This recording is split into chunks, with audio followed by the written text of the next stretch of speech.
Isaiah chapter 17, a prophecy concerning Damascus.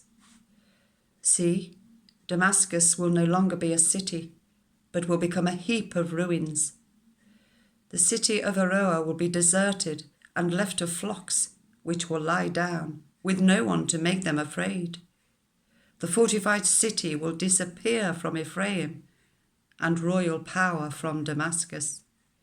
The remnant of Aram will be like the glory of the Israelites, declares the Lord Almighty. In that day, the glory of Jacob will fade, the fat of his body will waste away. It will be as when reapers harvest the standing corn, gathering the corn in their arms, as when someone gleans ears of corn in the valley of Rephaim.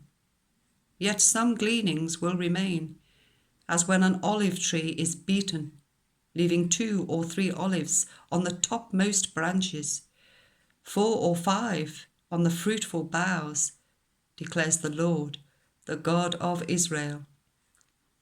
In that day, people will look to their Maker and turn their eyes to the Holy One of Israel.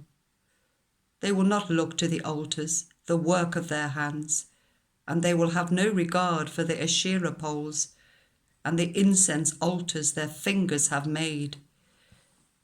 In that day their strong cities, which they left because of the Israelites, will be like places abandoned to thickets and undergrowth, and all will be desolation. You have forgotten God your Saviour. You have not remembered the rock your fortress. Therefore, you set out the finest plants and plant imported vines. Though on the day you set them out, you make them grow, and on the morning when you plant them, you bring them to bud. Yet the harvest will be as nothing in the day of disease and incurable pain. Woe to the many nations that rage. They rage like the raging sea. Woe to the peoples who roar. They roar like the roaring of great waters. Although the peoples roar like the roar of surging waters, when he rebukes them, they flee far away, driven before the wind like chaff on the hills, like tumbleweed before a gale.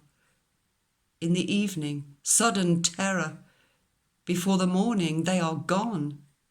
This is the portion of those who loot us, the lot of those who plunder us.